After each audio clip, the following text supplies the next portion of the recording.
error regarding the form of human creation. I seek refuge in Allah from the accursed Satan. Allah caused you to grow from the earth. Then will you return to it, and He will bring you out again.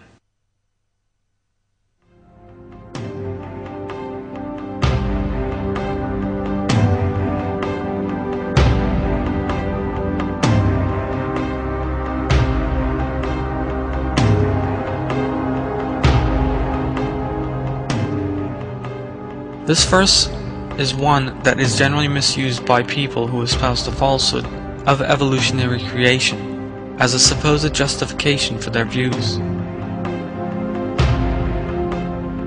Evolutionists interpret the expression "caused you to grow from the earth" as evidence for a supposed inorganic evolution.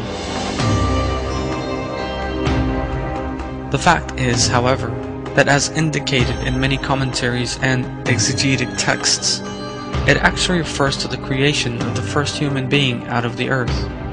In the verse, Allah compares the creation of a human being from earth to the emergence of a plant from the earth. It is just as easy for Allah to create a human being out of inanimate earth as it is for our Lord to produce a plant from inanimate earth. In short, the verse contains a very wise simile for the creation of human beings from the earth. Hamdi Yazir of El-Mali makes the same statement in his commentary. There are two aspects to the verse. The first is that saying that He caused you to grow from the earth means that He produced your father from earth, creating your line by first producing him from the earth. The other is that He created you all from earth, because Allah creates us from the soil, and then from mud, from the earth.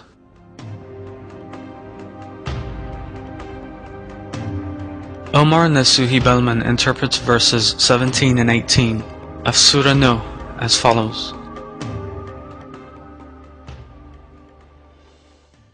Consider this: Almighty Allah caused you to grow from the earth. In other words, your first father, the blessed Adam, was created out of earth, or brought into bodily form from the essential matter that provides your food. In that way, people have developed, grown, and found a natural habitat. Later, that great power will return you to the earth. In other words, when you die, you will be cast into the earth and will again become one with the earth. Later still, He will bring you out of the grave again. These are all signs of the truth.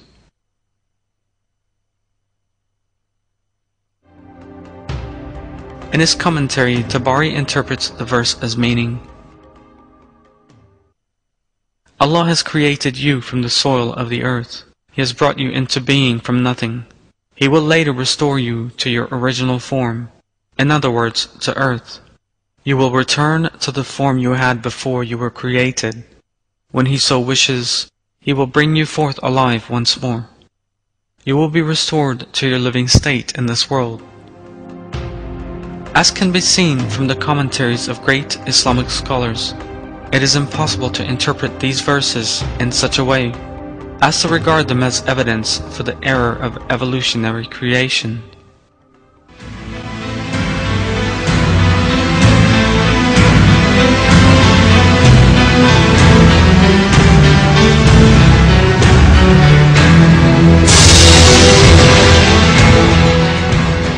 The error that the Qur'an points to natural selection.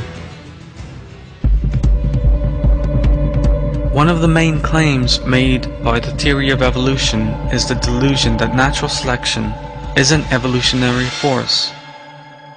Modern science has revealed that this claim, first made under the primitive scientific conditions of the 19th century when Darwin was alive, is totally unfounded.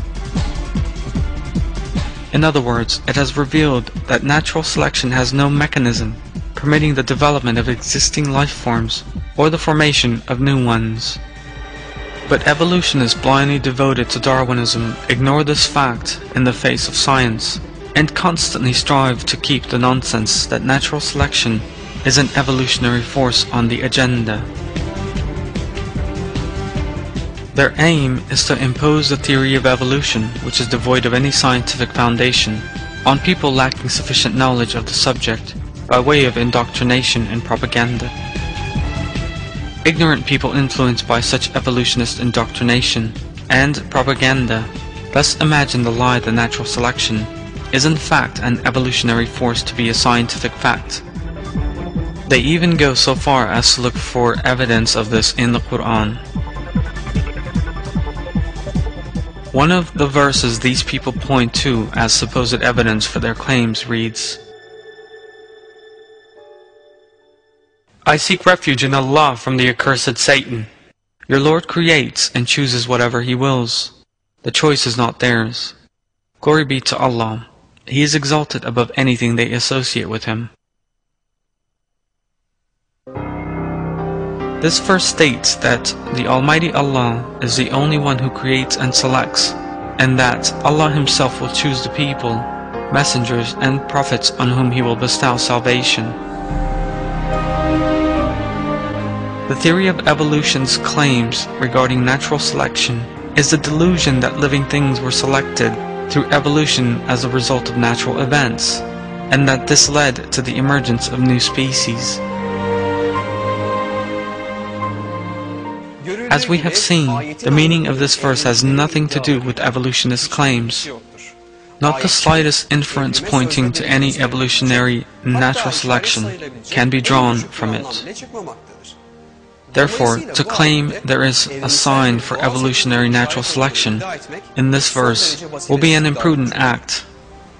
Islamic scholars are also unanimous in interpreting the verse in the sense we have outlined. Imam Tabari, for instance, interprets it by saying,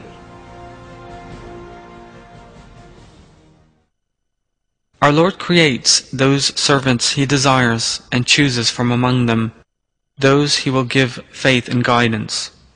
They have no right to choose. They have no means of doing what they desire."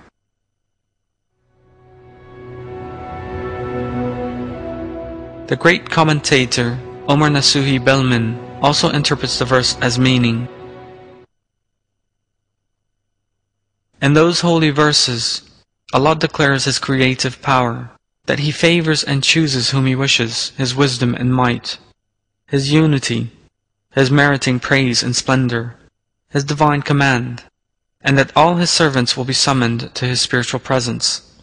In other words, no one could prevent the Almighty's favoring and choosing in any way. Whatever His servants choose is not effective on their own.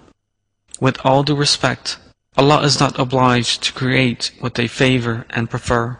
Allah does not send His prophets upon the preference and opinion of the people to whom He has sent His prophets, but only upon His divine preference. Only He knows how and by which means goodness and prosperity will manifest. He has no partners, nothing may exist against His eternal will, and no one's will may be against His exalted determining and selecting.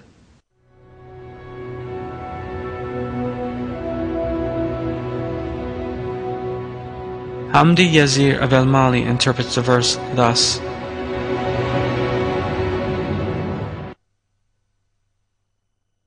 "Our Lord selects and creates that which He chooses." In other words, He creates what He chooses and selects what He wishes from those things He creates. He elevates to great tasks such as prophethood. They have no right of choice. For that reason, they have no right to ascribe other partners to Allah, and to choose and appoint other deities.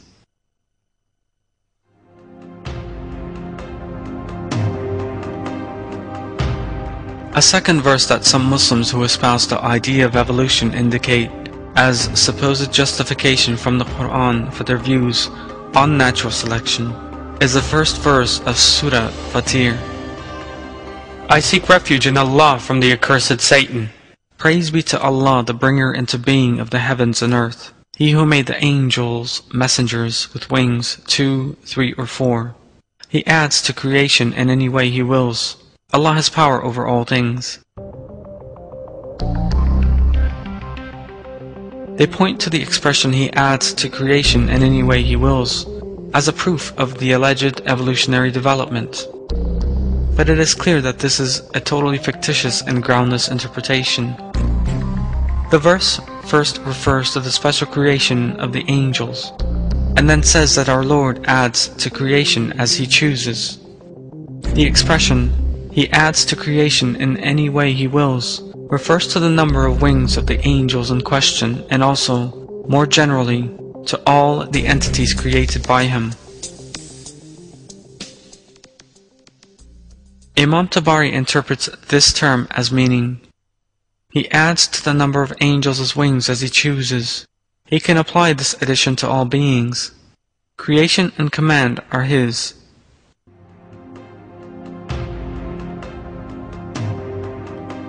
Omar Nasuhi Balman interprets the verse in the same way as Imam Tabari, saying, He is so all-powerful that He gives the angels the number of wings and powers they possess.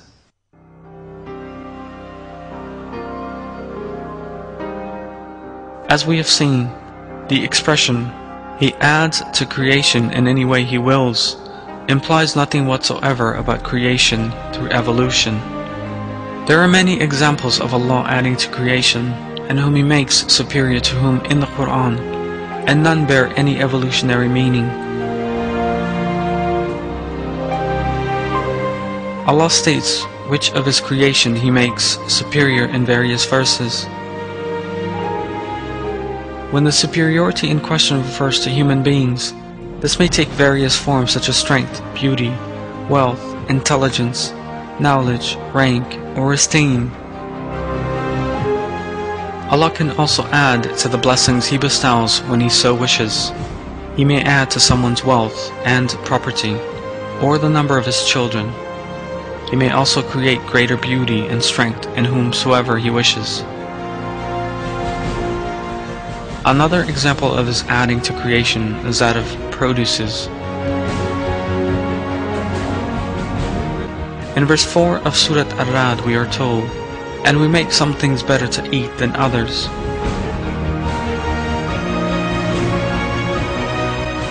Despite their emerging from the same soil and being irrigated with the same water, Allah can add to the flavor or productivity of whatever goods He so chooses. Countless other instances of Allah's adding to creation could be cited. Allah knows the truth. However, it is irrational and illogical to think that anything about such a clear, open, and transparent expression could be equated with any alleged evolutionary process.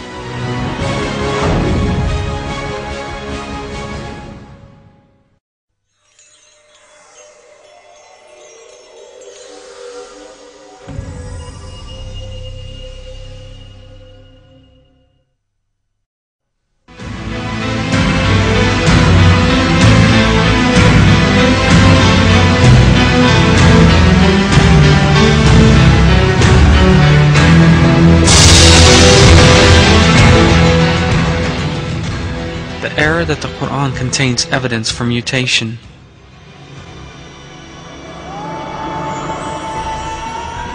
In addition to natural selection, another natural phenomena indicated as a so-called evolutionary mechanism is that of mutation.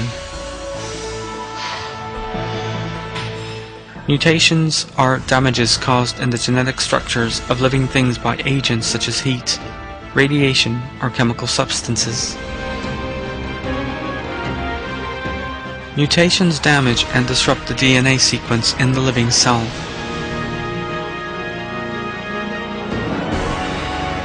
There is no such thing as a beneficial mutation. 99% of mutations are harmful, and the remaining 1% has no impact at all. A living thing subjected to mutation generally ends up crippled and defective, or else gets down with diseases such as cancer stemming from genetic impairment. In short, mutations add no new information to DNA, for which reason mutations cannot endow a life form with any new characteristics or organs. No evolution